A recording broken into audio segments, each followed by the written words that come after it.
Balai Karantina Hewan, Ikan, dan Tumbuhan Papua Selatan menggagalkan penyelundupan 3 ekor satwa dilindungi.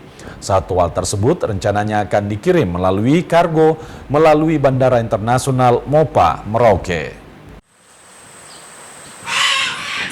3 satwa dilindungi ini masing-masing sanca hijau, sanca bibir putih, serta biawak bunga Tanjung disita petugas.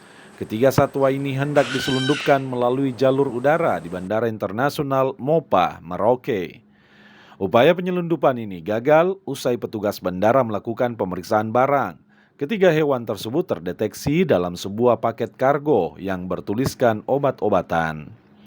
Pihak security berkoordinasi dengan pihak karantina dan kantor pos untuk melakukan pembukaan paket tersebut, dan diketahui bahwa dari hasil pemeriksaan dalam paket tersebut ditemukan 1 ekor sanca hijau, kemudian 1 ekor sanca bibir putih, dan 1 ekor biawak bunga Tanjung.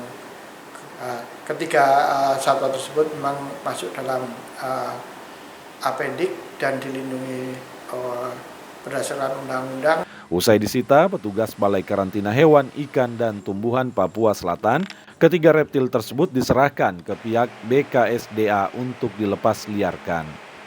Katlen Romera, Kompas TV Merauke, Papua Selatan.